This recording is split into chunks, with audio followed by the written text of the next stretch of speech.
Hey everybody, welcome. It is the Yard Sign coming to you Monday nights as we always do. Jonny, Torres, your host. We appreciate you watching the most conservative political, most diverse conservative political podcast in politics. We've got, of course, plenty to talk to you about, as we always do, as we bring you this week's news and politics. We've got familiar faces on the show today, so let's go ahead and bring you up to speed on today's topics as we get started here. Let's see. Russia, we're going to do a Ukraine versus Russia update. Also, Twitter getting musky with Mr. Elon. We'll give you an update as to how that's progressing. Also, DeSantis getting stoned. And no, it's not the new marijuana laws. It's Roger Stone and DeSantis possibly going at it. There may be a possible feud there. We'll kind of speculate on whether or not it's actually a thing, or is this all, again, just kind of political theater. And then we'll kind of give you an update on a variety of things happening around the Tampa Bay area politically, as we typically do. In the meantime, let's go ahead over to the big table to introduce you to today's familiar faces. This is Joe Wicker to my right, and over to the far right, Anibal, David Cabrera. I'm glad that you emphasize far right every single time we have these conversations. Yeah, I'm definitely not in the center typically. That's right. I only sit in the center. Yeah, you only sit in the center. You only sit in the center because play in the middle of the road, you get run over in politics. Right? Oh, and that's what they say in politics. You play in the middle of the road, you get run over. Oh, I like that one. Good times, good times. All right. So, both of you guys actually, it's funny. I kind of feel like I'm more of like the general American public at this point, because both of you really wanted to kind of go in on this first topic as we bring you up to speed on what's happening in Ukraine versus Russia. Why do you say you're like the general public? You're saying the general public doesn't care anymore? Are you trying to talk about exactly. Like they're ready to move on? It's not like people aren't dying. They're checked out. It's fine. I mean, they are. That's not true. I think the majority of the American public is checked out. I don't think people are really. The majority of Americans believe in us continuing to support the Ukrainians, but I'm not saying that. Give me 5 minutes, I'll find a poll. That's not the point I'm making. Yes, of course, does the American public want to continue to support the Ukrainians? Yes, but are they actually paying attention every day like they used to as to how this was developing and what's happening where? No, I don't think that anybody's watching that closely anymore. No, that's not what CNN believes. And CNN is also going bankrupt thanks to CNN Plus. $300 million. Well, $300 million. What happened for $300 million? For that piece of garbage. Well, they launched CNN Plus, which is an online news streaming service. Thing. Right. And it's tanked. I mean, basically, their numbers are abysmal. They're already announcing rounds of layoffs. Oh, did they sell it? Or no, they just launched it. That's how much they spent to build it. But it was Jeff Zucker's. That was the investment. Okay. It was Jeff Zucker's pet project. And, of course, now the timing of both the Cuomo thing and his resignation and this happening all at the same time looks awfully suspect, as this is basically a flaming dumpster fire right now. Well, just like most large legacy type companies, right? They're slow to the action. Sure. I mean, they're just now trying to get in. It's like people are already getting their news streaming and online in other ways. Yeah, well, and you're showing up pretty late to the party. Like Fox has Fox News now. Which again is kind of pretty straightforward. Fox Nation, news. I think it's called. The Fox Nation. Yeah, it's considered Fox Nation. That's the one you have to pay for. Yes, right. Yeah, and that one's struggling. I mean, it's not doing great now. For this one, I think what's ironic is that they were able to steal away Chris Wallace from Fox News, and I am willing to bet I'll give it maybe 2 years at most, and Chris Wallace is going to be out there finding a new job. Yeah. Well, I don't know. I mean, I watch hardly no TV at this point, but it's about to be football season, so that'll change. But I remember when Fox was like, they were promoting that thing or whatever, and they were promoting like all these stories that were going to be on and all these kind of like specials and stuff. And I mean, it was kind of like, okay, that might be something to watch, but then it's like, yeah, I'm not paying you. I'm already paying well, we don't have cable anymore, but you know what I mean. You're paying a cable bill already. It's like how much, They have more Democrats watching Fox Nation than they do actually watching CNN. If the cable companies were smart, which, it's their business. They obviously know what they're doing, I guess, but they would have been able to sell packages a la carte a long time ago. Yep. But because they refused that and they would lock you into these, it's like, oh, you want to watch the news? We didn't know that. Well, that's another $20. Oh, you like sports? Well, that's another $75 if you want to watch that. Oh, and on Saturday too? Well, we got to throw in, that's the extreme package. I mean, it's like the way they would block you into stuff, like, you couldn't really, that's how you ended up with people. I don't do this personally, but that's how some people end up with $250 cable bills. Right. Because they're trying to get access to the things that they're interested in, especially if you have family, when what they should have done was sold people what they wanted a la carte, because now what people are doing is saying, screw that, I'll stream what I want. Yep. I'll go pick and choose what I want, pay a couple bucks. I'd rather pay for the expensive internet, which gets me a lot more use. Yeah. And then pay for the streaming services than to pay for cable bill. I get what both of you guys are saying. However, I know someone that actually spends $200 a month on some form of entertainment in regards to the cable.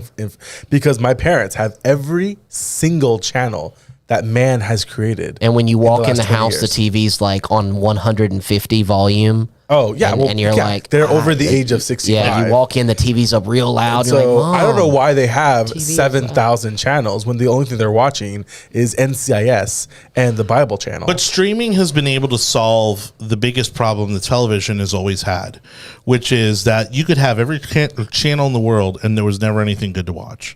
Right? It was like that's why you find yourself flipping through the channels, especially like in the summer. I mean, in the summer, it may be 2:00 in the afternoon on a Saturday, and you're like, there's nothing to watch.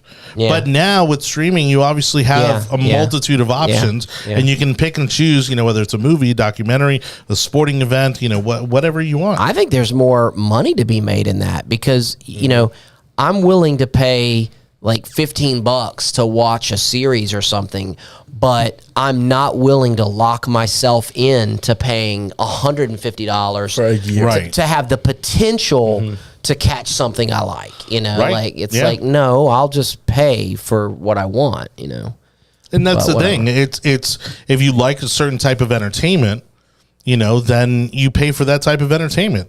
Yeah. So for instance, for me, like I have no need for ESPN Plus. And what's bothering me now is that these companies are intentionally putting some of their what would have been mainstream programming now on these streaming services to get you to join these streaming services. Yeah. And so there was a game the other day. It was like a men's soccer game, a World Cup qualifier.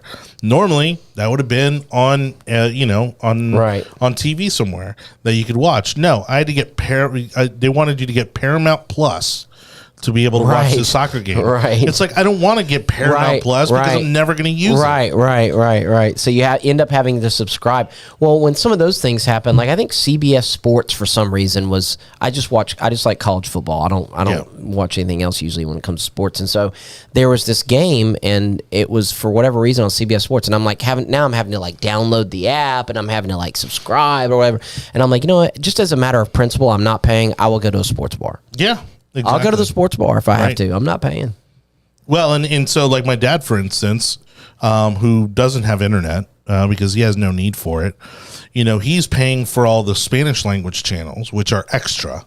Right. So he still has like some ridiculous cable bill because he's asking for these specialty channels that they don't offer. So you can't call in and be like, hey, I only speak Spanish and I just want the Spanish version. Like, there's no but they're still charging you the same. So you have to buy all the other stuff just to get the Spanish language version. You have to have the basic cable plus then whatever specialty channels you want. Yeah.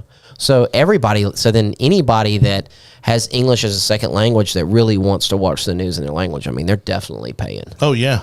Okay. But getting back to our first topic, again, I just think people have checked out. We don't have the attention span for it, especially something that we're not intimately involved in.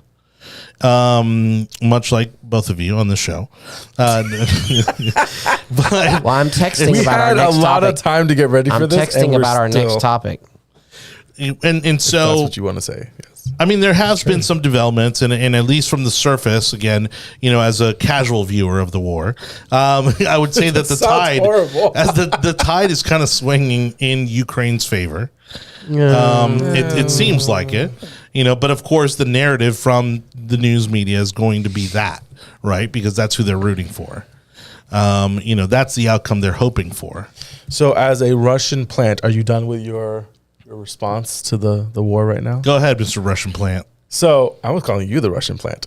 At the moment, I was saying Ukraine's winning this thing. You were very apprehensive. Wait a minute, are we picking sides or something? Like, are we allowed supposed to do that ahead of time? Do you know how much money the U.S. government has already dumped into this? Oh God, yeah. No, Okay. I'm saying we. Like, Anibal, are you getting ready to pitch for Russia or something? Why would I say that? I don't know. I'm just asking. I would never do that. Maybe you're a little shaky. No, I'm Maybe not you're shaking a on little this bit of a issue commie. I whatsoever. don't know. No, it's Jonny. He says that everyone's checked out on this. All right, Lennon. So only 36% of Americans 2 out of say 3 that, panelists agree that you're a Russian plant. and that's a legit poll.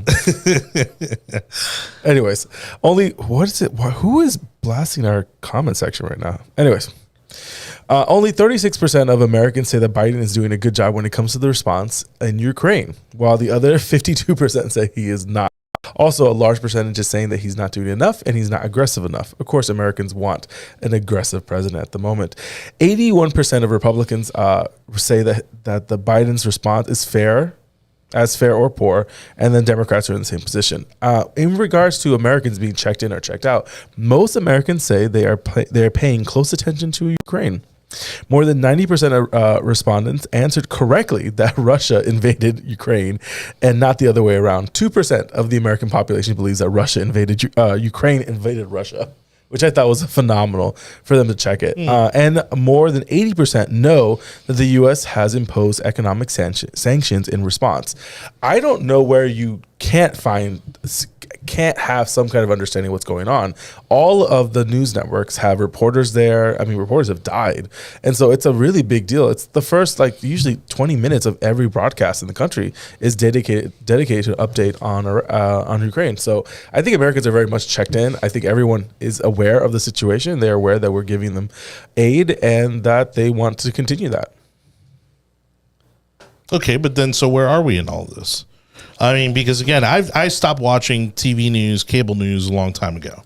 And so my question is, where are we in the reality of things? I mean, how much longer do you see this going? I mean, obviously Russia seems to not be able to kind of get their plans together to, they're trying to get a reset, here. They're trying to get some kind of momentum going. But it seems to me that Ukraine has done a pretty good job of holding them off. Have you watched anything from the updates for Ukraine? I think a lot of people. I mean, they've got Kyiv. I mean, safe enough to have brought. Didn't Biden go to Kyiv? No, Biden did not go. Or to who Kyiv. did? Oh no, Boris Johnson went to Kyiv. Yeah, because that's what real leadership looks like. Yeah, the British prime. British prime minister. I think a lot of people are looking for simple answers, and war just doesn't end up that way. Correct. Right. I mean, people want to know who's winning. It's the score isn't exactly, keeping score in war is people don't even agree on how to keep score. Right. First of all, right? Because people have different objectives. I mean, if you're a Ukrainian, your objective is to see the last Russian soldier walk back across the border. Correct. Okay. That doesn't mean that your country is not going to be completely leveled. Yeah.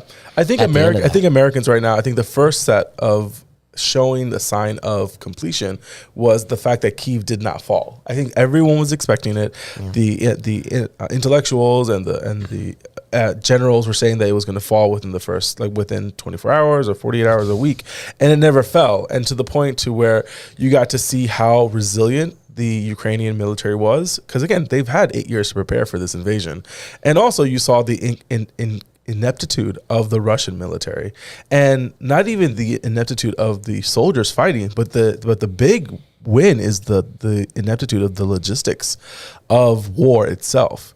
And I know we've talked about this a little bit about how you really can win or lose a battle by you can have the best tank in the field, but if you can't get gas to that tank, it means absolutely nothing. All right, it's a pillbox at that point.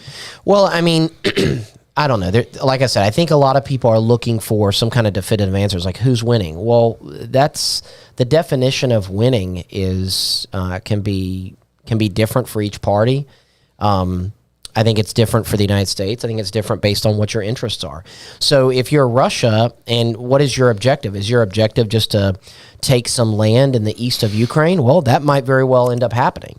Is your objective to instill a puppet government? It was to take out all of Ukraine. Is it to instill a puppet government like you have in Belarus that'll be friendly to Moscow? Well, okay, that hasn't happened yet. Is it to conquer Ukraine as a country and bring it back into the fold of the old Soviet Union? I doubt that that's the case.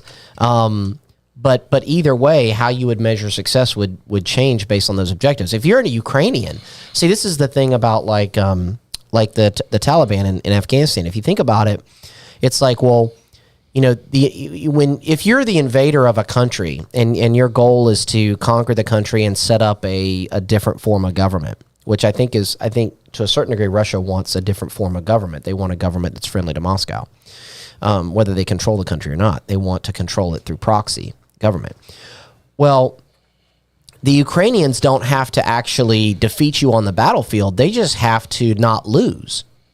Correct. And as long as the Ukrainians are willing to fight and create an insurgency and harass the Russians and never really give up, well, then they haven't really lost. Is that really the war of attrition? I mean, that would probably be what would best describe that. Well, it's kind of like in Afghanistan. Did the Taliban have to win, or did they just have to not lose?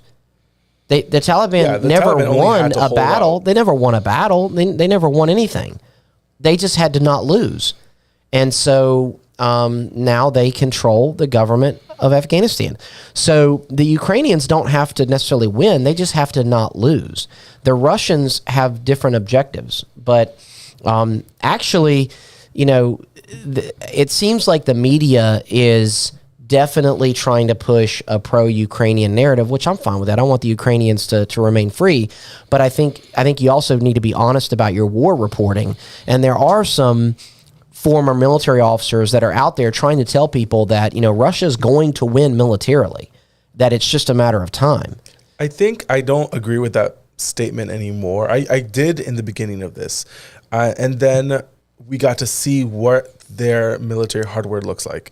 They are down to, they're not going to pull troops from around the other borders to try to infiltrate or try to regain some of the people that they've lost. I mean, if you're telling me that they've lost 20,000 soldiers, that probably also tells me that there's another 10, 20, 30 that are injured or that have just disappeared. And so when you walk into Ukraine with 150,000 troops and you're already down half of that, I don't see, you had to regroup. There was no way around it. Also, they just lost their 8th general. We're down, what was it? They killed 2 more and they're down to half of the generals that they started with in the country. See, I think a lot of this, though, is the reason why the American media and Americans in general are surprised by some of these things is because we tend to look at other people's conflicts through an American lens. You know, if we had 8 American generals die in a conflict over the course of 30 to 45 days, we would be like, what in the world is going on? But that's because we have effective command and control. We have subordinate commanders that are on the ground. Did this happen in Iraq? But it's a completely I know, different. but hear me out. Hear me out.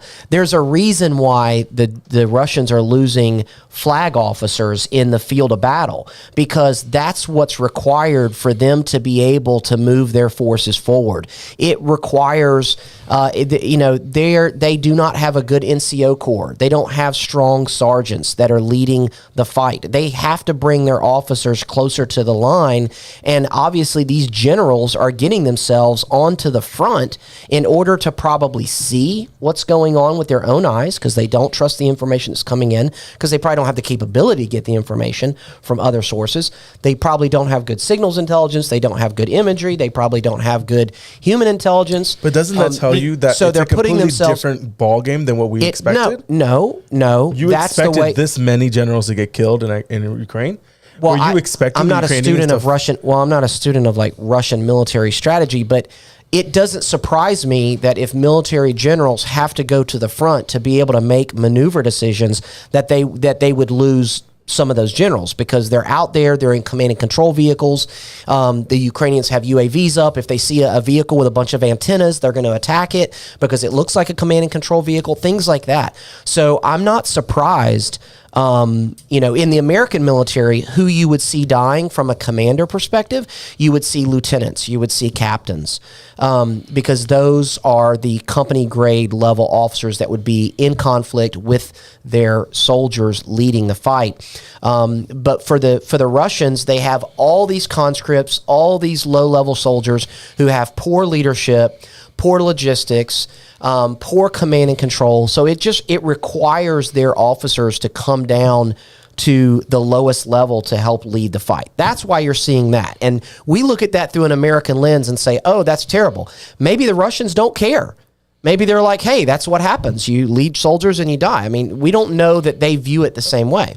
So what we're seeing now, and I had to pull up a report from the Washington Post a few years ago because they did an analysis to determine what is the breakdown between generals that were lost to Afghanistan. And the number was 3 generals that were lost in the Afghanistan conflict, which was much longer than it was as now. So right there, it shows you that the army that's fighting, the Russian army that's fighting now, is nowhere compared to the boogeyman that I think the U.S. media was giving us. Now, well, absolutely. And I give you that also. So, absolutely. Our intelligence on the ground, thank you, Mr. Serbiak, has been telling us for a while now that the what we see in the battlefield right now is really a show of the lack of leadership in the Russian military. Also, the lack of controls when it comes to the Russian military industrial complex.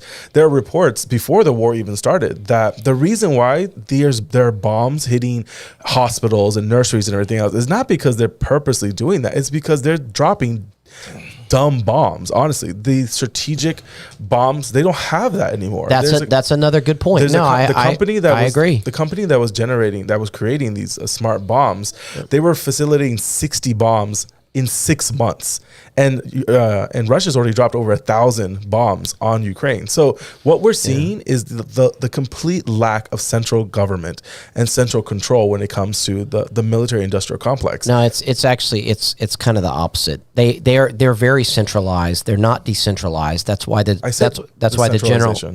generals are so close to the action.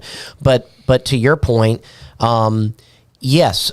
Again, it's the American perspective and the American media's perspective of a foreign war. They'll say things like, "Oh, they hit this school and they hit, this. They bombed these people here, and it was right next to this ancient Orthodox Ukrainian church." It's like, guys. Well, first of all, any building that's being utilized for military purposes doesn't have any protections placed on it. But I don't even think that's the issue here. I don't think that's like the issue. You said, the Russians they obviously do not have the type of precision munitions that we're used to seeing. And I think Americans, you got to remember, Desert Storm is what introduced Americans to these TV they were watching bombs go into the window on TV, right? That's what we're used to. That's not what Russia's doing, to your point. And so when they have to fire off artillery, if they're using a MLRS, a multiple launch rocket system, think of a truck just firing, 24 rockets at a time. These things are going into general areas that they think are military targets that they need to destroy. And in the process, they are destroying civilian buildings and killing innocent civilians, and that's collateral damage, and that's something that we obsess over, but it's not something that most of the world obsesses over. The Russians don't care, and if they have to kill a bunch of people and do a lot of damage and break a lot of things to accomplish their military objectives, which I believe is about destroying the Ukrainian military forces out on the battlefield, if it takes them breaking some other things in the process, they're going to be more than happy to do it, because to your point, Anibal, they really don't have a choice because they're not good enough to precision target every vehicle. Whatever Putin wanted to achieve with the invasion of Ukraine has completely backfired. He didn't want the additional countries going to NATO. Sweden and Finland are going to be added probably this summer. whatever Ukraine comes out of will probably be joining the EU as soon as this is wrapped up. And honestly, the way it's looking now, because now a lot more of our heavy artillery and heavy material, heavy weapons have come into the country. So it just takes time to get to the other side of the country. Well, we'll see. I'm not as optimistic about some of our shipments. I'm pretty. Who's managing all of this? Like, if you're sending money to Ukraine, where is it really going? And who is managing all that? Do you really think Americans aren't in control somewhat to where those things are going? Americans are definitely in control of that. Well, okay. So this would just be my point. I know we want to move on from this topic, but we're sending over now, I think, 18 155 artillery pieces. That's 155 millimeter artillery guns. We're sending over the ammunition associated with that. We're sending over, I think, some other hardware. Okay, how is that stuff getting to the front? Who are we sending it to? It's got to go by rail. You can't see, that's the problem. You can send tanks and you can send artillery pieces. All this equipment has to get there somehow. Ukraine is the size of Texas. So if it comes in from Poland, to get it to the other side of the country, to the front, I mean, that's a logistical operation in and of itself that requires combat power to secure it all the way to the front. I mean, it's a big deal. I'm just saying, it's a big deal, but they are showing that they're getting it done. The fact that they're getting supplies into Odessa, they're going to need a lot more than that. They're getting, I mean, we're going to keep on sending. I feel, and this is my only issue. Not even issue. I think this is my position, and I will probably get heat for it. I think we should send them everything. I honestly believe that we are currently in a situation where it really is them versus us. If we want to keep the system that we have now, and we want to keep democracy in the West, then we have to show the line for Russia's aggression. You cannot allow a country, just because it's bigger, to invade its neighbors just because. Oh, sure. And that's a huge thing that's happening now. If Russia is allowed to do it, then many countries around the world are going to do the same thing. If Russia would have fallen or Ukraine would have fallen the first week, we would see this happening around the world. Oh, yeah. Because now they see it can be done, and the U.S. won't do anything about it. Well, my advice for the Ukrainians would be to fight. Correct. Forever. Never give up. You'd rather die free than live on your knees. Just fight and don't stop fighting, and fight unconventionally and do sabotage and all those other things. Build your own insurgency and don't rely on the international community, because the popularity of this war and the Facebook, what do you call them when people put their the border trending? Yeah, this is going to stop trending at some point, right? Yeah. The money's going to dry up. That was my point. When you go to Subway, it's not going to say, "Would you like to give $1 to the children of Ukraine?" You know, we're going to move on to the next shiny object here eventually, and those people are going to be left out there still fighting. So if you're in Ukraine and for some reason you're listening to the yard sign back in the United States, stockpile your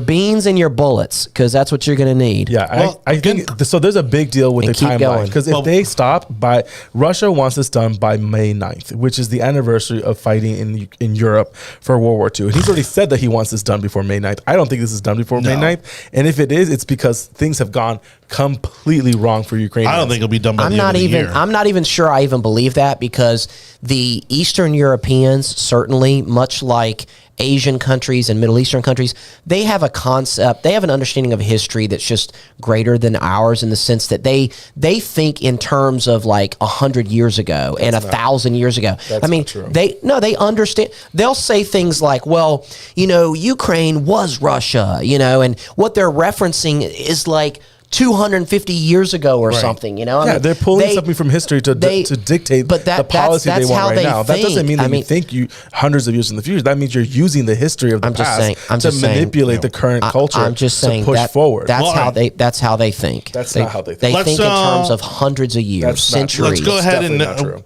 well, neither of you know, because neither of you are from there. So let's just leave it at that. What do we know, Anibal? Let's try to get Hector into the conversation here, who's joined us on Clubhouse. If you haven't done so yet, you can join us over on Clubhouse. Search for yours truly, Jonny Torres, or you can search for our room, the yard sign. And we broadcast live on Clubhouse every single week. And Hector is joining us. Let's see if we can get this thing operational here. Are you there, Hector? Okay. Let me see. It's always well, Hector commented on Facebook about the weapons of mass destruction. You know what? That whole mutually assured destruction theory, which I mean, I understand it exists. I get it. I think people need to even stop talking about it. Like, it's not happening. Russia's not going to launch nuclear weapons. I'm no longer 100% in that position. They don't need to. They do need to. No, they can just barrel bomb Ukraine for the next 10 years. Like, they don't look at what Russia did to Syria. Do you see if they want to, they can destroy the entire country. Current economics, what's happening in Russia is unsustainable with the sanctions that we have right now. That's another point. That didn't happen in Syria. That's happening now. Let's shift real quick to the economy. Russia actually, I know that their annual GDP is like that of like this, like an American state or something. They're not that big. They're the 11th largest, which is not that much actually. Okay, right. But because I mean, Florida's like the 16th largest economy in the world or something. California is like 5. Hello. But Hello. the Russians. Hey Hector, we got you. But the Russians have a balanced budget. Yeah. The Russians have a balanced budget. The Russians are about to default. They can't live on fiat. Serious right now? But they can't the live off are about to default in their currency. They don't live off fiat currency. They actually have a balanced budget. When they spend money, when they sell $50 billion of oil and turn around and take it to the bank, and when they go buy weapons from China or wherever, they actually have that money. Russia doesn't buy and they weapons buy from China. something and they use it. Yeah, they buy aircraft engines. They have a balanced budget, regardless of the fact that they are small as far as their economy compared to the United States. Their budget is balanced. So my point is that when Russia buys food for its military, it actually bought the food. It didn't print the money to buy food. They didn't have to inflate their currency to buy the food. They actually had the money to pay for it. But yeah, Joe. But sorry to interrupt you guys. Go ahead, jump in, Hector. Come on. Happy Easter. Yep. Yeah. You guys have to also look at it from a historical perspective. Putin, I don't think he cares about the economics or how he looks like to the rest of the world. That I agree with. He sees himself as the next great Russian leader. What he's taking into his perspective is Russian history for about the year 800, when the Russian state was founded, ironically, in Kiev, to now. And throughout all that history, Russian military philosophy has been the same. We don't care about civilians. We don't care about, law of war or the Geneva Convention. From the beginning of Russian history, the destruction of civilian places of population is accepted because it is a major part of the founding story of what they say in the academia, the ethnogenesis of the Russian population. They operate on a different wavelength than the West. The West is where we obey the Geneva Convention, the rules of war. We believe in the most of the West believes in the International Criminal Court in The Hague. The Russians are just completely separate from that way of thought, and they're operating in their own with their own philosophy. It's almost a military ideology, if you will. Well, Hector, I mean, wouldn't you say they're just using the resources that they have? They're using common sense. They don't have smart weapons. They don't have the ability to deconflict everything in a city. And I don't even. Yeah, go ahead. And they try to develop smart weapons. I mean, they're an army that, for example, you might know about this, Joe. They fire anti-tank missiles from the main gun of their tank. That's right. We don't. Right.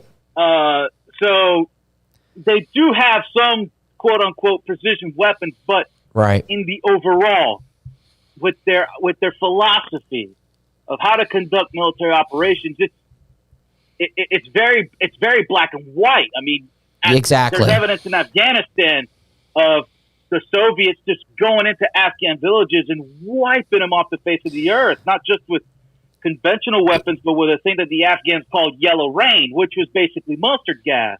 Yeah, Hector, when people talk about Kiev and they're like, oh, the Russians tried to take Kiev and they failed. In my mind, I was like, there's no way that's the Russian main effort. There's no way they're actually trying to take Kiev. I'm pretty sure, I don't want to get out in front of myself here, but I'm pretty sure that what they did in Kiev was a feint. Okay, to use kind of doctrinal terminology, it was a feint where their main effort is spread out across the eastern and southern borders of Ukraine.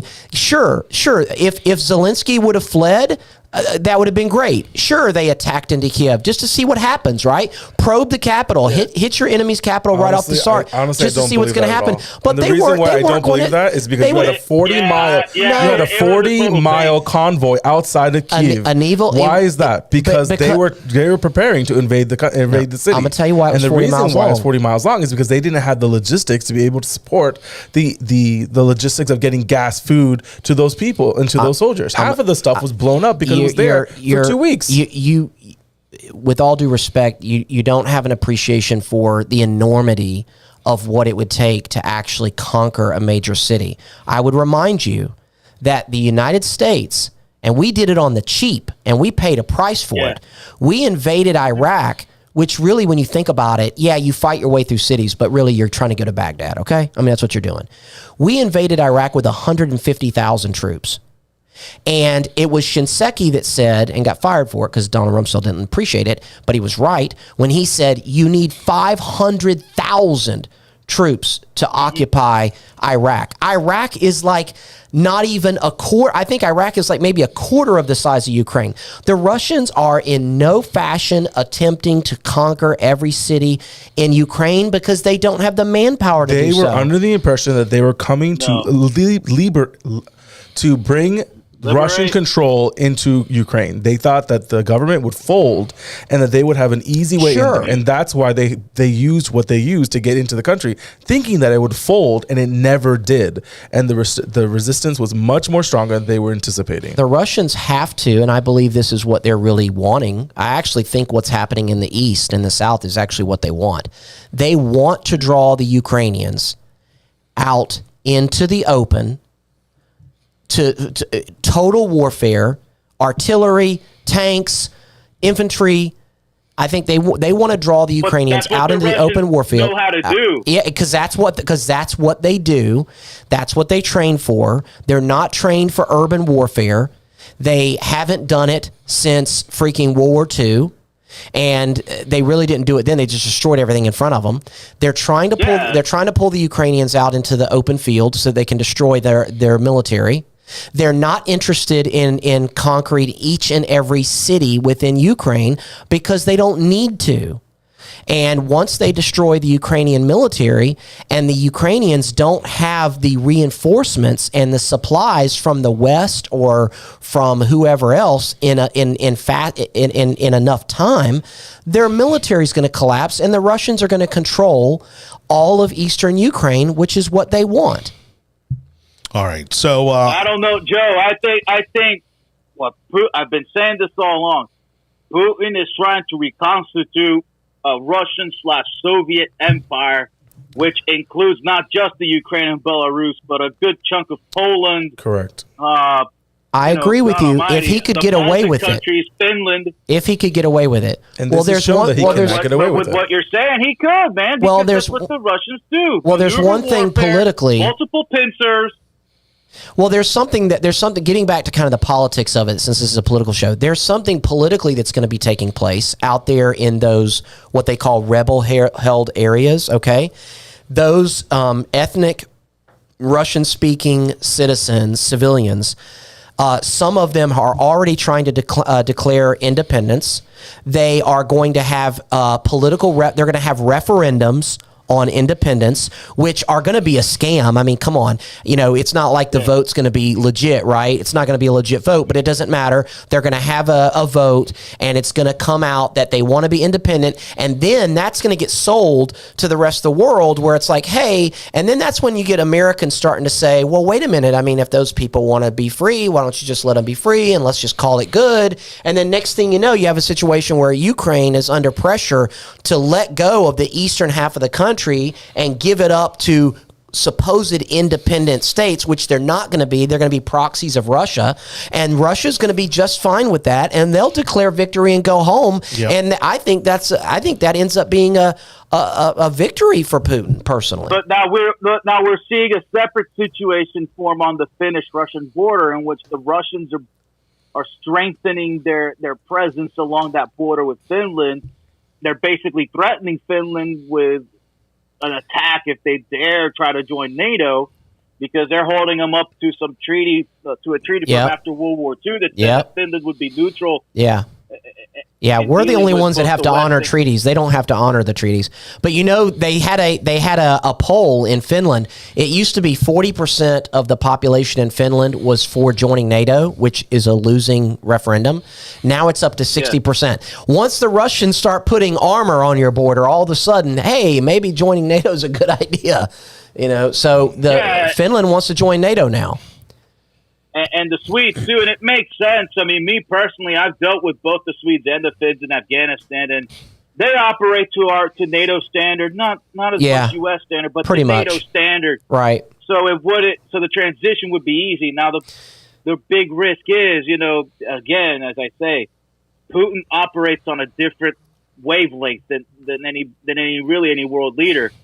Well, I think these countries need to all get together and say to Putin, listen, if you want NATO to be a bigger presence, keep doing what you're doing, because we're all getting ready to join. And if you don't want it to be a bigger presence, that's fine. We'll remain neutral, but you need to get the hell out of Ukraine. We've talked about this before already on this panel, that Russia was not expecting for NATO to do what they did. They were expecting Germany to completely fail in the cooperation of NATO. And we also talked about how if Ukraine had fallen the first week or two, we would be seeing invasions in Poland, Lithuania, and some of the other parts of Russia, of Europe. And we haven't seen that because there's been such a pushback in Ukraine. I wouldn't be surprised if you start seeing offensives coming out of Odessa and other parts of the country, other parts of Ukraine.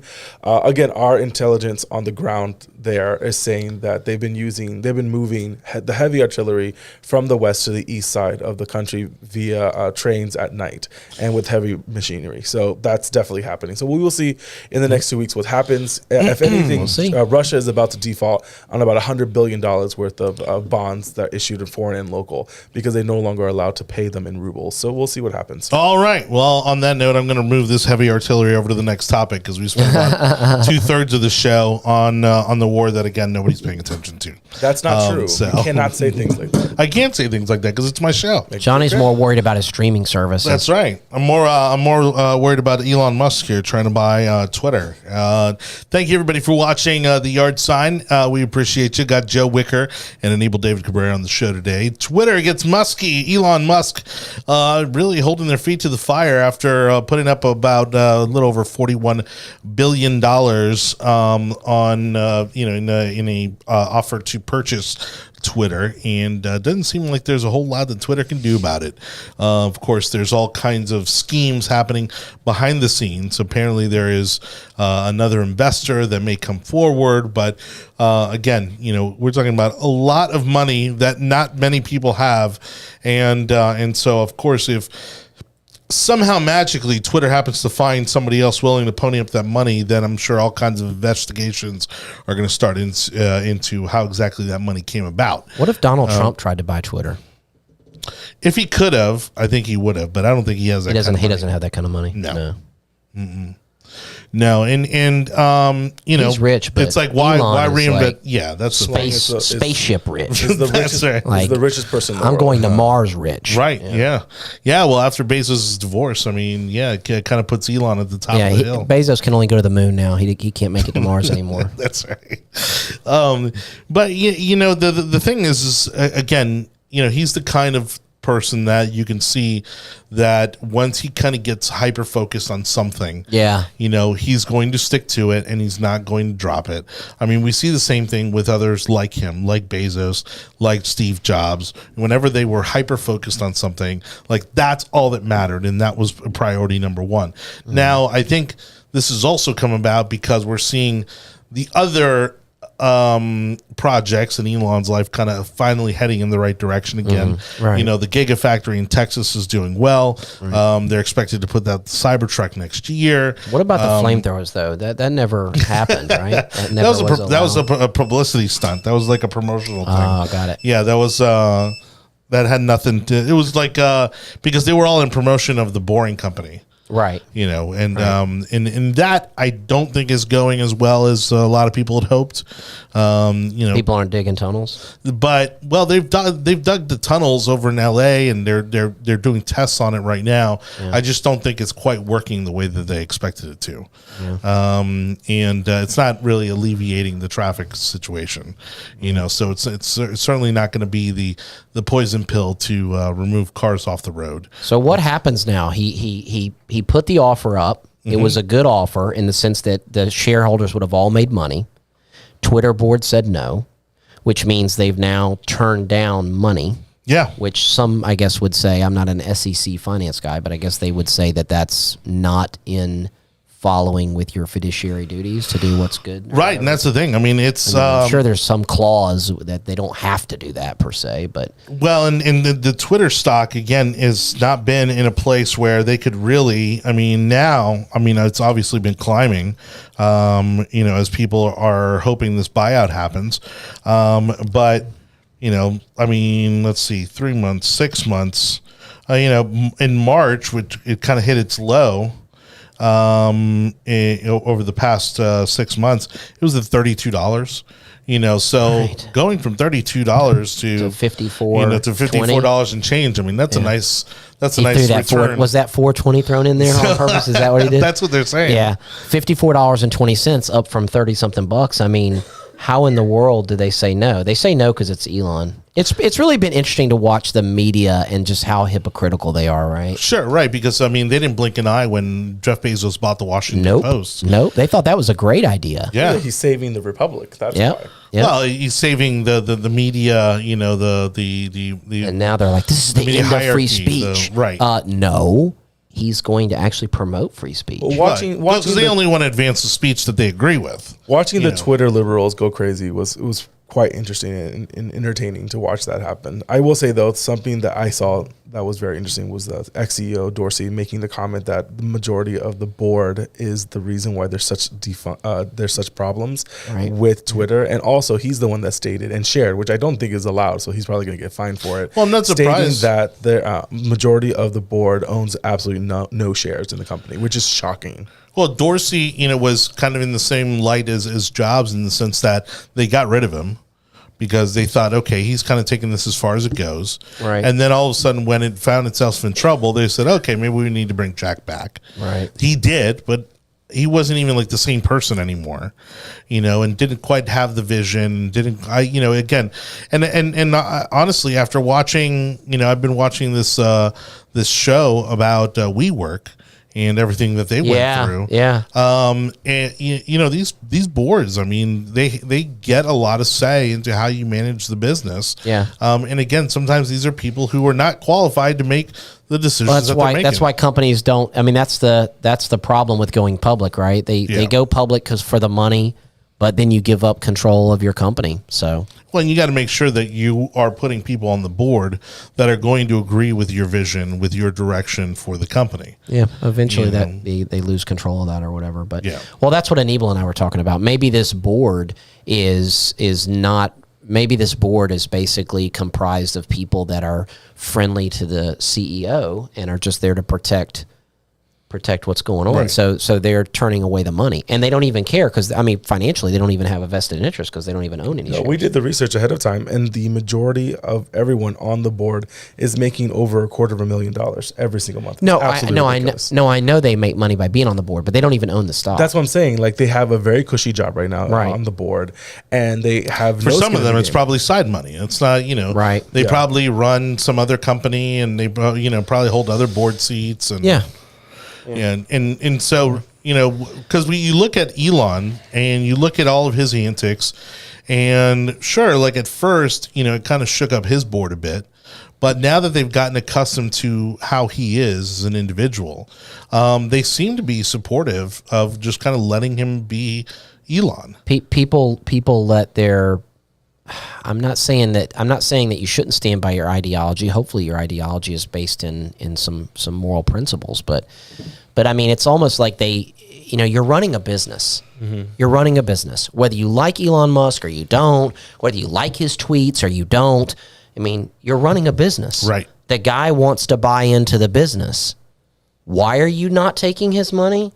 Like, don't tell me that you're principled. Don't tell me that you're principled, because you're not. Because actually they're showing that they're not principled by the way they're treating him. Right. Mm-hmm. Because they acted like you said, they acted like Jeff Bezos buying a paper was like the new way to go, and this is going to keep out misinformation and blah, blah, blah. Right. Oh, so then when a different billionaire wants to buy in because you don't like his politics, and Elon, I don't even know that he's a really political guy. He's political. He's libertarian. He's become more political as of late. But he's known not to be a leftist. He's viewed more as a libertarian, kind of a down the middle guy, thoughtful, whatever. He's not bought into the left, so they don't trust him. So they don't want to bring him in because they're afraid of letting a libertarian run the company. Well, and he has what they call FU money. Yeah. That too. And so he's not going to play favorites. Bezos, surprisingly, again, politically, has been pretty quiet. It's you see Amazon kind of do the kind of typical corporate things. Right. But he himself has, seemingly been apolitical. Now, he comes from, I think, is a Cuban parent or parents, and so that would initially lead me to believe that obviously he's going to lean more conservative. But then again, you see some of the things happening at the Post, that would, also say otherwise. Obviously he's leveraging the Washington Post to also favor, things that Amazon's doing and things, and some of the other projects. They won't even bring up the union situation that's happening. Of course not. Right now. It's crazy what's happening. I will say that the current CEO of Twitter, at the time that he became CEO, was the youngest CEO of any firm in the S&P 500. And I think under his leadership, Dorsey? No. What's his name? This new guy? The new. Oh, you mean right there? Yeah, that took over for Jack Dorsey. Yeah, Agrawal. Yeah, Agrawal. Yeah. Under his leadership, it's been absolutely. It's been a disaster. Because he pretty much came flat out and said, he goes, I'm going to kind of run this however I want. And, also that he wasn't going to take First Amendment rights, as he's not going to focus on it. Oh yeah. He flat out said that wasn't his focus. Pissed off everyone when it came to that, and now you see that it's been a disaster since he's taken over.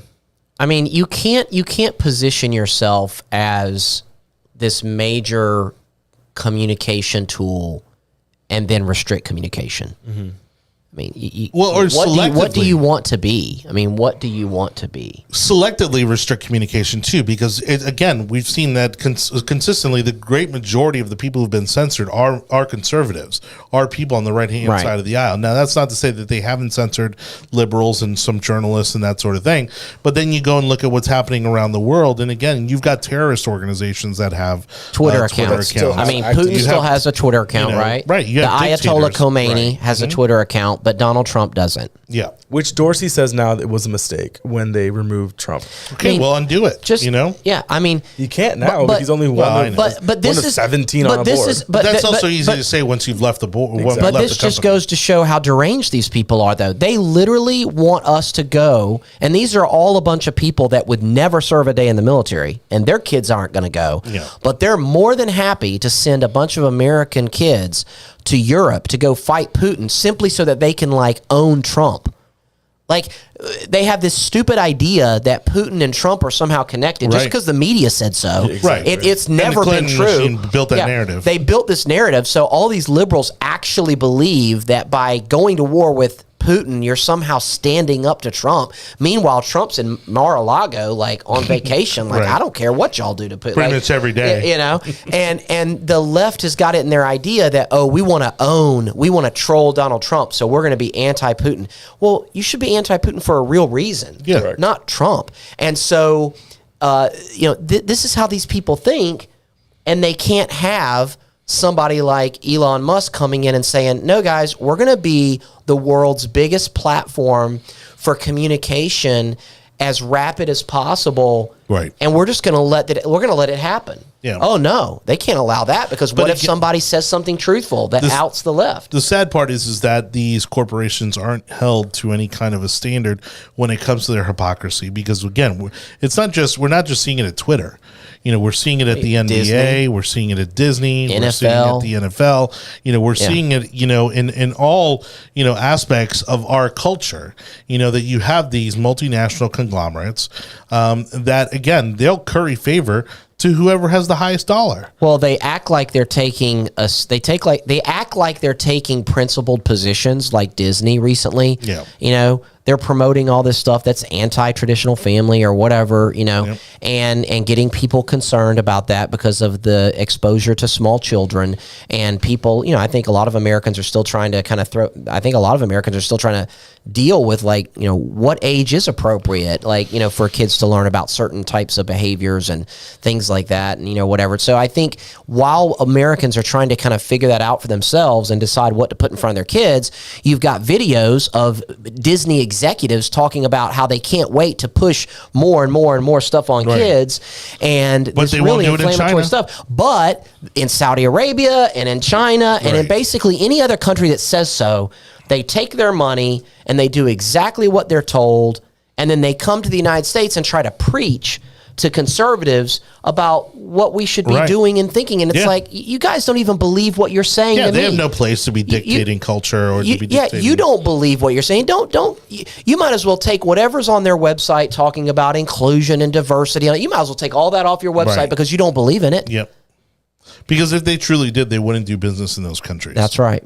They wouldn't. And it's not like this is new. It's not like China has all of a sudden, turned out this way. This, if anything, they've just been consistent. And if they were honest, here's the thing, right? Like, honesty is the best policy. If Disney came out and said, we operate an entertainment company geared towards children and adults, and we operate that company in many countries around the world, and we gear it based on the cultural norms of the places that are watching our content, and we have different content based on the cultural norms of those countries. I mean, people would understand that. No one would probably even give them a hard time. Yeah. But no, they want to come to me and come to, fathers and mothers in the American economy and preach to us about what we should be putting in front of our kids. But they're not willing to say anything to, No, and the worst part is that they're placating to, a single digit percentage of the population. Yeah, exactly. To the tiniest,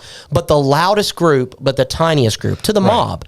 To this mob of people. When their largest market share should be parents and families. Yeah, and then they scratch their head. What's happening? I don't understand. Why? Dude, who is Disney's customer? How do you not even know who your customer is? Sure. Do you really believe that your main customer is the LGBT community? Like, I'm not even making a value judgment there, but do you really believe that that's your biggest customer? Right. It doesn't make sense. Yeah. Well, and their stock has also been down, despite the fact that they're now charging for everything. And they've here in Florida, they're actually getting it from both sides of the aisle. Democrats were supposed to have a big conference at Disney, and they've moved it here to Tampa, as a matter of fact. And Republicans have been targeting, because on the left, they're protesting out there in Orlando. Well, the Republicans have been protesting, over this parental rights issue, and then Democrats are mad at them because of they weren't loud wages. enough. Union stuff. Oh, union stuff. Okay. So wages, and and that'll never go away. and for giving money to Republicans here in Florida. But it's primarily like union stuff. Does Disney wages, provide, hours, benefits, that sort Does of thing. Disney provide low, like when I say low, not low income, like subsidized housing to any of their employees out there? I mean, they've got all this land and stuff, and they build these neighborhoods. They do. That's coming. Watch. What they do is, they are. They're going to build. It's basically going to be barracks, but they're going to build some communities, and then you're going to get it for like $400 a month or something. No, so coincidentally, I think actually about 2 weeks ago, Disney announced that they are going to be building housing, affordable housing. Yep. I think it's off property, but they are going to be building affordable housing again to appease the local governments. Yep.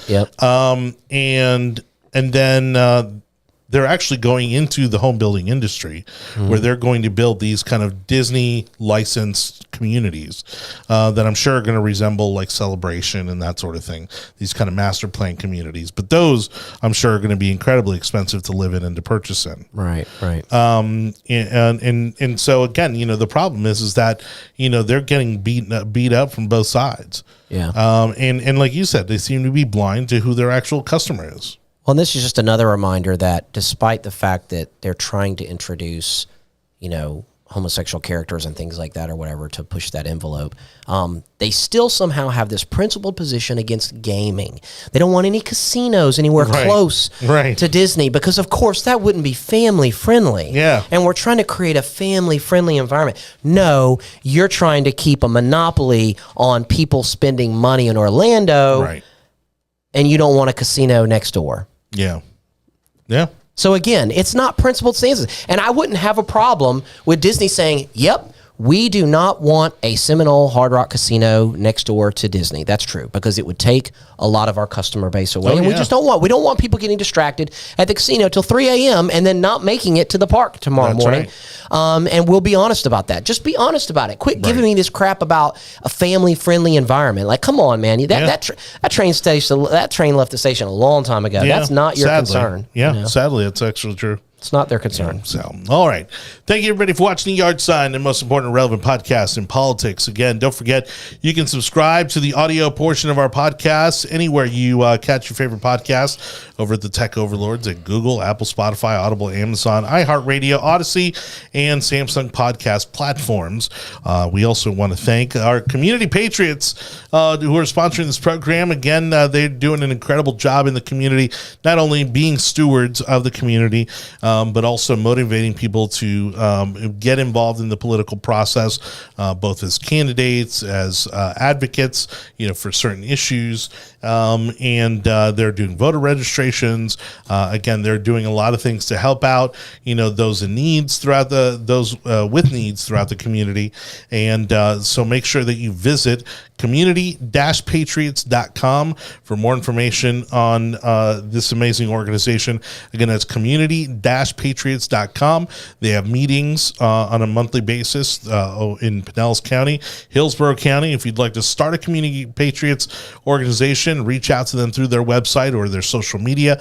Again, thanks to Jeff Hawks, Kim Davis for their support of this program, and we'd appreciate you thanking them in return by visiting their website. Again, community-patriots.com. It's not just Republicans, right? I mean, it's like it's a nonpartisan. It's nonpartisan. Yeah. It's about America. They will say that's right. That they, the core of their political beliefs comes from the Constitution. They do say that, but they do position themselves as nonpartisan. Right. And again, they're doing a lot of the things that the political parties used to do in our community. They're helping those in need. They're doing community cleanups. They're doing, tutoring. They have all kinds of great ideas. They have members that are like registered independents and things like that. Not necessarily Republicans, not necessarily Trump voters, things like that. Very diverse membership. Yep. Yeah, and that's, and look, kudos to them. I mean, they're drawing 100 people or more, every meeting. They continue to grow on a healthy pace, and they deserve it. I mean, I think when your intentions are genuine, again, people can sense that sort of thing, and they are doing really well on their growth spurt here. So, they continue to actually really be in line with where a lot of Americans are, which is not really having a whole lot of trust or fondness for either political party. There's a lot of resentment on both sides, and there's a lot of things that both sides could do better, and so you're seeing a huge growth among registered independent voters. And I think that's going to make the upcoming elections a lot more interesting because you are literally going to have to fight for every single vote. And whether people believe it or not on the left, that's actually how Donald Trump got elected. He didn't get elected because he was a Republican. Oh, yeah. He got elected because he demolished all the other Republicans. Well, we talk about moving the needle. I mean, that was moving the needle. When you can move the needle among independents, when you can move the needle among Democrats, I mean, that's how you win elections. I mean, you have to remind people almost that Donald Trump was not the candidate of choice for the Republican Party. Correct. Out of 16 candidates, he was like 16th most desirable in the beginning. Well, and for your traditional Republican Party establishment people. Well, the quote unquote establishment, was making an effort to get rid of him. Absolutely. And they were crossing their fingers that and they were working. I'm sure they were coordinating with other, whether it was inside the party or even with the Democrats. I mean, they hated him. They wanted him out. Well, because they obviously had a lot of skepticism, given that Sure. In New York, he was registered Democrat. He was known to give to both sides of the party, but primarily Democrats, because living in New York, that's kind of what you got to do. He had to do business in Manhattan, right? Exactly. Famously, there's a picture of him and Charlie Crist. And remember, there were tons of Republicans that were like they really were the beginning of the anti-Trump movement really was started by Republicans, if you think about it. The Democrats didn't take him serious. Right. It was Republicans that viewed him as like this threat, Yeah. And anyway, but it took off like wildfire, and because of that distrust you were talking about, that's how he got there. All right, folks. Again, thank you so much for watching. We appreciate you joining us on tonight's show, along with Anibal, David Cabrera, Joe Wicker. We're going to keep moving on as DeSantis gets stoned. There's a little rumor going around here in our Florida political circles that the one and only Roger Stone may be working against Ron DeSantis in terms of trying to create some kind of a feud or some sort of rift between him being Ron DeSantis and Donald Trump.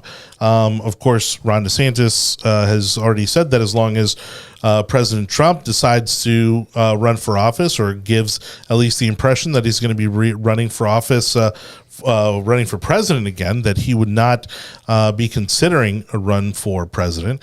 And so far, all indications are pointing towards that. But Roger Stone, allegedly, for some reason, seems to be, going sour on DeSantis, despite a lot of what we've seen is a really positive legislation coming out of Tallahassee, a lot of initiatives, that have been great for the state. Roger Stone famously, I would say, borderline obsessed, with Richard Nixon. He's the kind of guy that I think once he's on your side, he's like 150% on your side. You know what I mean? And so I wonder if this is just an overreaction on Roger's part in the attempts to kind of protect Trump's shot or inclinations to run for president again. I don't think so. I think Roger Stone is thinking about Roger Stone. And at the moment, Roger Stone is someone that gets paid for his endorsements. And because of that, I don't care what Roger Stone says. He has huge issues with Anibal because she wouldn't pay for his endorsement. There are other candidates around the state of Florida that have had the same position. Matt Gaetz dropped, I think, like $20,000 or $30,000 to get that endorsement. There's a I think, senator, someone that's running for Senate in Kentucky that dropped $80,000 for an endorsement from Roger Stone. So I really could care less about what Roger Stone is saying. Yeah, it is completely legal. And that's why it's disgusting. And what Roger Stone is doing is disgusting. And when it comes to charging for endorsements, I think that's completely inappropriate. Now, where has that been documented? That he's been getting paid for endorsements. Yeah, just throw up my Venmo handle here or whatever. I know. Cash App, like in case anybody needs an endorsement. Well, that's a pretty big accusation. We've seen even wild. local. We've seen local people promise money that never, kind of comes to fruition when it comes to, campaign donations. And again, to say that someone is charging for endorsements, not that that's anything new. This company has received sizable $20,000 payments from Matt Gaetz' campaign committee, friends of Matt Gaetz, last year, according to the FEC filings. This is all filing reports, by the way. You can see exactly where money's going. So it's not right, and that's what I wanted to get to. But he's got his own company. He's just a company. So you're just paying for a service. His service is he gives you a piece of paper. For someone that has talked so much about saving the republic and everything else, it disgusts me. Okay, but that doesn't explain what's his beef with DeSantis. Because DeSantis is not in the same position when it comes to endorsing his people. So DeSantis has thrown a lot of shade on candidates that Roger Stone is pushing for the congressional districts in Florida, especially in Florida, that's happening now. So I think that's why there's a lot of beef. I don't think it's an allegation. I think there's a lot of beef between the governor and the video and that I saw was like not 100% though. Like, I mean, do we know for a fact that that's what he said?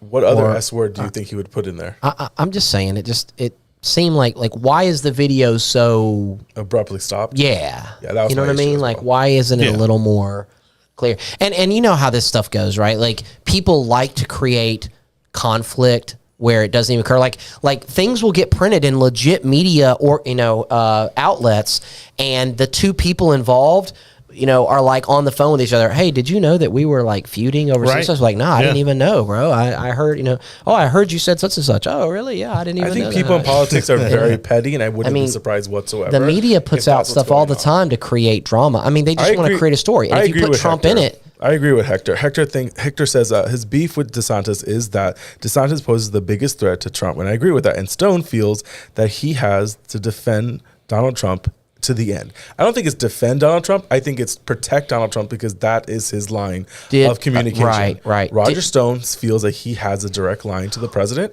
and because of that, he's going to protect it. Well, if that's his friend, that's his friend. That's not his friend. They're not. Haven't they known each other forever or something? No, they haven't. Trump was a Democrat just a few years ago. No, but I thought they were somehow connected or something. They are connected through the years somehow. I can look that up real quick. Anyway, Hector, do you remember what the connection? Anyway, is did Stone get a pardon from Trump?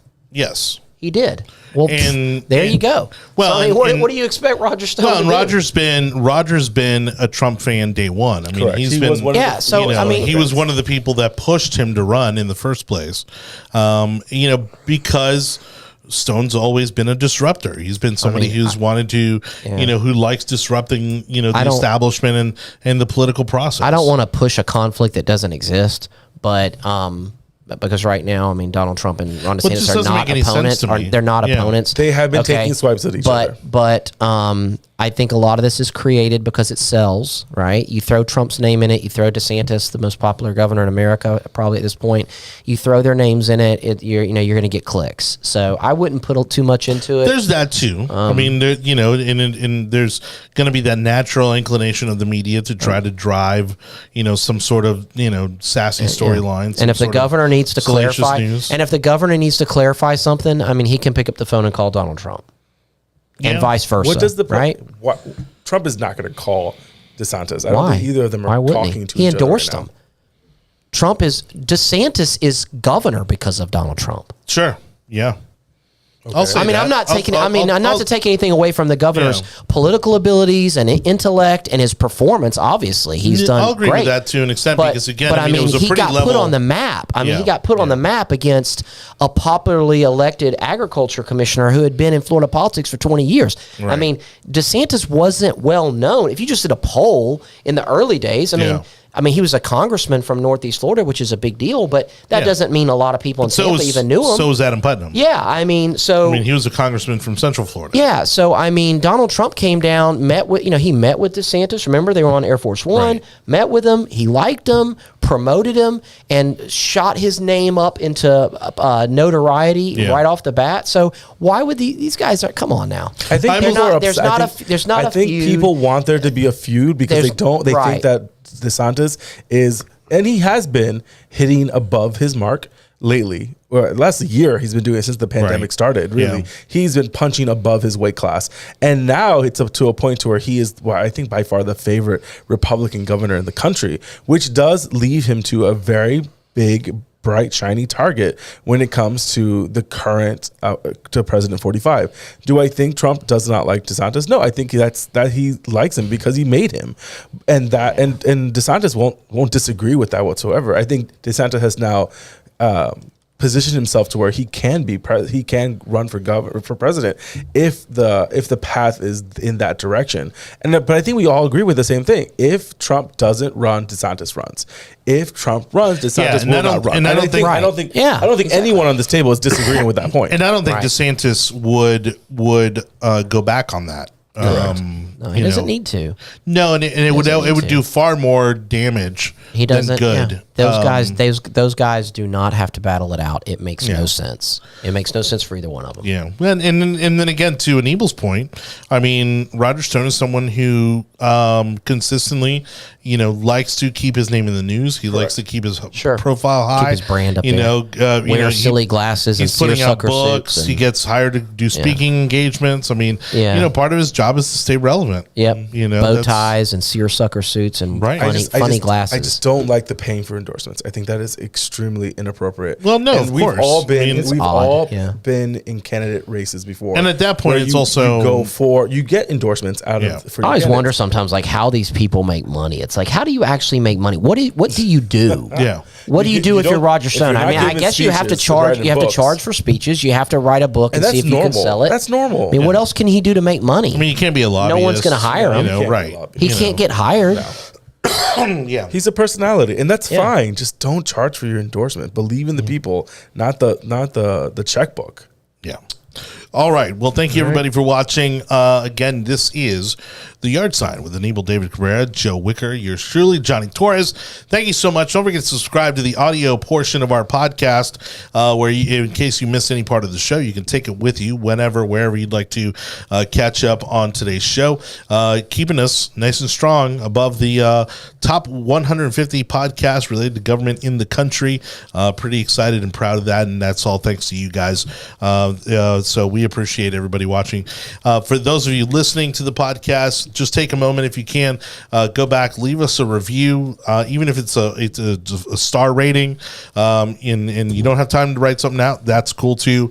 Again, those ratings and reviews go a long way in helping us find more listeners. And so, again, thanks to everybody for doing that. In regards to Tampa Bay politics, there's still, the ink still isn't dry on the congressional maps, so we're waiting to see kind of where those fall out. We're also, it's also been really quiet. I had a conversation earlier today with someone who owns a local newspaper, and it's a small, community newspaper, and we were talking about how there doesn't seem to be a lot of candidates on the docket, for it to be, April already. It seems late for anybody that hasn't put their name on the ballot to do so. I think that always happens with the map, the redistricting years, right? I think for some reason, I think people are waiting for it keeps people out. Well, because think about it, as a candidate, do you really want to step out there when you're not even sure how the district's going to go? Sure. I can understand that with the House races, because that's a definitive. You got to live in the county. You have to live in your district. You need to live there. Well, you don't have to during before, yes, but you have to live right. You would have to move if you got elected, right? Yeah, that's the only caveat. Whereas the federal districts, congressional, you technically don't have to live in your districts that you're running for, which is something I realized. It's easier to get on ballot by petition because you can collect petitions from anywhere. Exactly. Well, you can collect them from anywhere because the boundaries aren't. So yeah, I do agree with you, Jonny, that I think people are still waiting to see what they're going to do. I think it's already moving around, and I don't think the people that are in the position in their districts now are going to stay in those districts. I think we're going to see a lot of people move by the end of May, in the beginning of May, because I think it's May 15th. Some positions are kind of like, you know how it goes. Some positions are kind of spoken for. Some of these things are kind of sewed up. Some of these things are kind of sewed up. What really started? Which is not always a bad thing. But what really started the domino effect was the fact that Jackie Toledo is not running in her district again. She's actually moving to a congressional district, District 15 at the moment, which I don't know if that's going to stay on, if that's going to be 15 going forward. But at the moment, she's saying she's going to do 15. So that allowed for more people to move into 65, which is now her district, and that would be her old district. But also has now St. Pete, downtown St. Pete, which is very Democratic. So I think we're going to see the new state house seat picks up St. Pete. Picks up St. Pete, and so which is very weird, but it's the way the cookie crumbled in that situation. See, and I don't agree. I don't think they should do that. I don't agree with that. Is it an R seat? I don't think is it an R seat? No, it's not an R seat anymore. It's they're giving it up +2. Yeah. Oh, they're giving it up. Yes, they're giving it up. They're giving that up. I believe 64 is also very because they knew it was going to turn, but that means that they knew that the way things were going, that maybe they were going to lose it, so they go ahead and get rid of it now. I don't know. I think it was always a Democratic plus. Right. Like yeah, one Jackie or two. had been able to hold it. Yeah, Jackie's been able to hold it for a while, and I think what happened is they took from other districts to allow those to be a little more redder. Look what happened. Look what happened in '59. The year prior to me running, it was like D+3 or something like that, and we were able to hold it in 2016, and then by 2018 it was D+5, and we lost it, and then it became D+6, and we lost it again in 2020 when Michael Owen ran. And I mean, it's like, okay, it's done. So if the South Tampa district was already D+2, they might have just saw the writing on the wall and said, either we give this thing up now and make changes, or we're going to lose it halfway. Well, I think they did halfway into the next census. But that district that you ran in, I think now they've reworked it to where it runs it's straight now. It's right. It's running all the way down to like Sun City Center. Yeah, it goes all the way down to Sun City. It's red now. Yeah. But that's just it though. Once the district's like D2, D3, it's like, okay, you're gonna lose it in the next couple of cycles. A lot of name ID or a lot of money. Yeah, and you need no more Democrats to move into the district, and which is very difficult. Because I mean, if it's a D2, then really turnout is going to be your biggest factor. You know, if Democrats turn out, you're done. Yeah. If they don't, then that's obviously going to swing in your favor. Yeah, because see, like, so House District 59 in 2016, Trump won the district by 0.5 point. Now, Representative Spano did better because he was a local guy or whatever and not as polarizing as Trump and everything. So he was able to hold the seat, right, that year. I think it was D+4. Okay, then in 2018, when I run, it's D+5. And it's like, okay, well, the district, it's going to be tight, but the district does perform really good because you do have some of those old school Democrats who really are Republicans. Right. And we thought we could squeak through and make it to maybe redistricting or something, and we didn't. And then we tried again with Michael Owen in 2020, and it was D+6, and it was just done. Yeah. It was just done. And so that's the House seats that we're going back and forth with. The congressional maps, which I think we've finally kind of landed on the congressional maps, they'll be signed and everything else by the end of this week. I think was really meant to give the next Republican House those additional like 5 seats. That's what I think is the way that this has been built. The way it's going to flip extreme. The Florida delegation for congressional districts is going to be heavily Republican this time around. District 14 is now definitely a Democrat seat when it comes to where they're at. It went 58 to 34 for Biden, and then 61 to 37 for Gillum. So that's a heavy Democrat district. That's in the middle. That's South Tampa, and a lot of South Tampa. I wish we had that up on the map. I wish we could show I know. that. I didn't. Do you have the state house seats up? No, I don't. Okay. That hasn't been really issued yet. Right. So we start. Of course, Miami, Orlando will have two Democrat districts. Miami has a lot of Democrat districts, and then the rest of the country. He gets rid of now. What's interesting about this for the lawyers that are that maybe get involved in this stuff is there used to be a minority majority district in North Florida that looked like, I mean, it's you look at it and you're like, this is crazy, because the thing was like a couple 100 miles long, right? From like Jacksonville, squiggly line all the way around. It's crazy. And everybody looks at that and you're like, what? Like, how are they together? And it was to produce a black congressperson.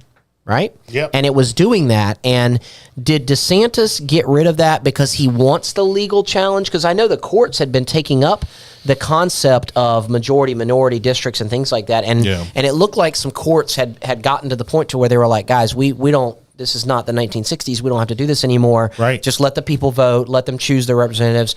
You do have minority representatives, women and other minorities that are getting elected all around the country, regardless of the makeup of the demographics of the population. Well, and regardless of the party too. And regardless of party. I mean, I don't know the district, but like Byron Donalds, who happens to be a black man, his district, it's solid Republican. Yep. And Southwest Florida. And is it like a bunch of old rich white people? I'm just Pretty assuming. much. I'm just Naples, Fort Myers. Yeah, it's Naples, Fort Myers. I mean, a lot of big money down District there. 18, District 19, I think that's what it was. Yeah, I mean, so the idea that we kind of need to force that on. Well, and point being is that people- he's African American.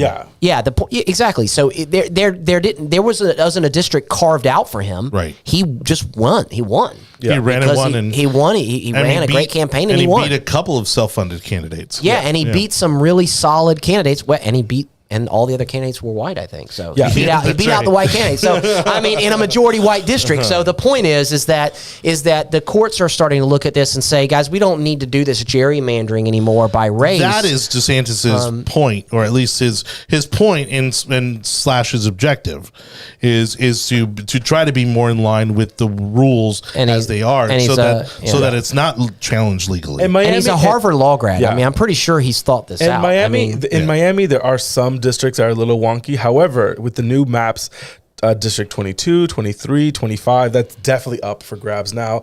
26 is basically Coral Gables, so that went Republican real Salazar. fast. Yeah. Yeah, she'll stay in that seat. So now you're seeing that really, because that they went for it's less than a 10-point gap when it comes to those districts. The other ones are solid blue. You're still gonna have your Miami and your Orange County and everything else, and it has 2 districts there. I think that will be majority districts. I think that's District 15. What's the one at the very bottom? 28? 14, District 14. Which one? The one that has Key West. What is that? Oh, one? District 28. Yeah, like what do you do if you're a congressman? You just Love chill life. in Key West. I mean, you just like hang out. I think we need to do office hours in Key West. Yes. I definitely want to make sure that the constituents down there are being heard. Preferably at Sloppy Joe's. And it's really consistent. You're just at Margaritaville. Yeah. We're going to be doing office hours at Margaritaville. The polling district is in Sloppy Joe's. I don't know if you know that. Is it really? No, it's not. Is it really? Well, I mean, that wouldn't be surprising. That would be phenomenal. Oh It's in a restaurant. Anyways, It's Key West. They might not have any churches. The Florida districts are quite funny in the way they're going. You can definitely see the correlation between who voted for Biden and Trump. A lot of red on that map for buddy. Gillum and yeah. DeSantis. So yeah, the new lines, if they elect the third DeSantis plan, will be definitely 20 to 8 when it comes to Republican seats. You know, the Democrats and the way they treated COVID, all they did was push the remainder of their conservatives in their states to Republican Republican leaning or Republican states and make our states more red. Yeah, and all I think they did. I mean, honestly, as much as we joke about it, we talk about all the Northerners that came down, because of COVID, and from all over the country, really. But I think a lot of them, I wouldn't be surprised if they have also registered Republican because they've now seen firsthand the impact of your local government being Democrat or Republican. Well, for the leaning. longest time, I know I kind of stereotyped, people moving to Florida from the Northeast as government workers who they voted for unions, they voted for high minimum wages, they voted for all these leftist policies, that destroy their cities. They grab their pension and the first thing they do is hightail it out of there. Yep. And they come to Florida and then they come down here and vote for the same crappy policies that destroyed their state. Right. And that's what's always been frustrating. But I think COVID changed it up. Oh, yeah. The people that left were like they weren't retiring. Yeah. They weren't pensioning. They weren't pensioners. Mm-hmm. They're like, no, we're out. We're done. Like we're Californians, but we're done. Like we've stayed as long as we can. We're giving up. And we're going to Florida. And the governor has said that is exactly what's happening. That he's seen the people that are moving here, and they are not young coming families here to change. They're coming here because of the system. That's right. Well, and the COVID, with families, and parents, I think what they saw is first COVID. Yeah. And now what's happening, like these parental they rights literally bills, ran. They literally ran away from the disease. Sure. Yeah. I mean, they literally ran. But then you see COVID. what happened in Virginia, when it came to the parental rights bills. Yep. Now we're seeing what's happening The governor now with said New parents Jersey. shouldn't decide anything. Right, in New Jersey now with implementing their, LGBTQ curriculum. So what, second graders or Second graders and first graders. It's very low. Dude, first and second graders. And so there was an op-ed in the New York Post that said for New Jersey parents, their worst nightmares come true. Yeah. Because it was always like, oh, you're just fear-mongering. Yeah. That's never going to happen. Yeah, exactly. Like, this is never going to come and then it happens. Yeah. I love it. Christian conservatives warned people, and they didn't listen, and they called us weird. Oh, you homeschoolers and all you weirdos or whatever. And we said, look, they're pushing this stuff on kids. So my son, is 7. He doesn't know what sex is. Right. Yeah. Why would I want him to why would we even push? Yeah. I mean, like, you know what I'm saying? Like, Right. he doesn't even understand the biology. If you can't pick Why your would own we- clothes, you cannot pick your gender. So I mean, why- that's as easy it's going to get. Why I would wouldn't go that far. Why I would we would. even be? My daughter has pretty good taste in clothing. She does a pretty good job of picking out her That's own because outfits. she's smarter than you. But right now, on average, That's probably true. I have a niece that's, I think, like your daughter's age, right? I Gabrielle think might she's be a little year- older. Yeah.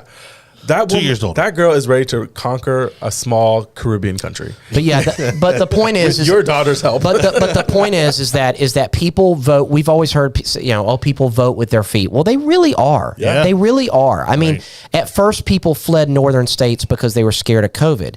But then a lot of those people probably went back. But now families are picking up, and these are your middle America families that were like, I was raised in California. My parents are here. I went to school here. I still like my state. I want to stay here. The weather's great. And then they're like, you know what? Screw this. We can go to Florida and have this. We Yeah. can have good weather in Florida. Right. You got New Yorkers. You got people up there. They're like, why are we still here? Especially now with the remote work opportunities. Oh, yeah. I mean, how many of these Yeah. families with corporate jobs that are allowing them to remote work, work remotely? Yep. Do you think said screw this? Let's get out of here. Why are we still here? Yeah, you Yeah. start asking yourself, like, Right. the parents took their kids out of school, mom's not even working anymore, Why pay dad's not these working taxes? or whatever. Yeah. Why are we doing this? Yeah, and then you why start- mask our kids? Why Yeah, and they start saying, you know what? Maybe this makes more sense. And it's true. I mean, people are looking at Florida as we look at other states, and it's almost like we're living in completely different planets. It's the great thing about the United States. Yes. Is that, and the forefathers, talked about that. It's actually what makes America, one of the things that makes America great is the idea that we are a republic, okay, of free and independent states who decided on their own accord to get together and make a country. Right. But they're all passing their own laws. They're doing their own thing, and they cooperate on certain things, like, you can't block the interstate or whatever and keep people Right. in or out. But other than that, we're doing our own thing down here in Florida, and it's Yeah. working. Yeah, and Because of Governor DeSantis. Can you imagine if Gillum would have been elected? Oh, Can you God, imagine the amount, what in the amount world of would be crack going pots on? and cocaine, It would be at insane. the Capitol building would be Oh, insane. God. It would be like Hunter Biden's laptop Yeah. Tallahassee edition. right, sure, yeah. It would literally be like a file from no- Hunter. and nothing really getting done Biden's because laptop. nothing. the Republican legislature would have literally just would have sat neutered on their him. hands Would the have entire. neutered Well, yeah, anything. sure, The nothing entire would have happened. administration. Yeah, sure, Yeah. nothing would have We just happened. wait for the next election. Yeah. All right, before we close out the show, got parties Hector, would've been wild. who's been hanging out with us on crazy. Clubhouse, and we'll let Hector jump in here. He wanted to chime in on not only the Trump DeSantis conflict, but also about the redistricting. Hector, you still there? Yeah, I'm here. You hear me? Yep. Hey, yeah.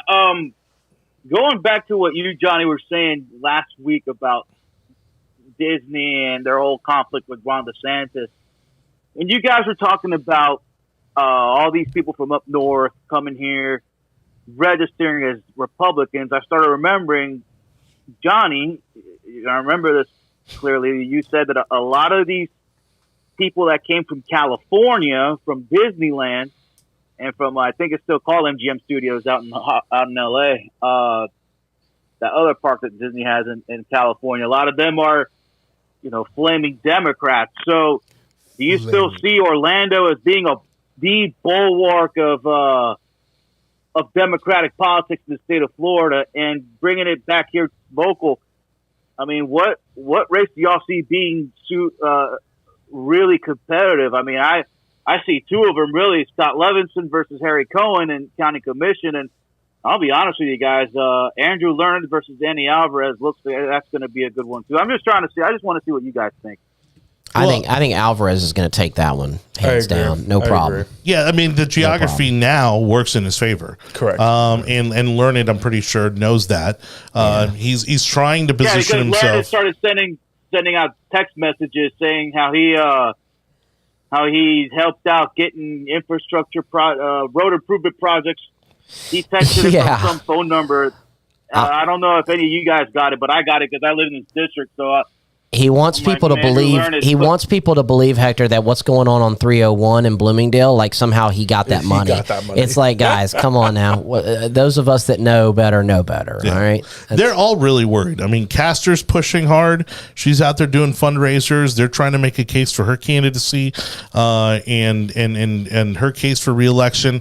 I think they're all incredibly worried, especially given the numbers. Yes, the numbers of voter registrations that are now Republican versus Democrat.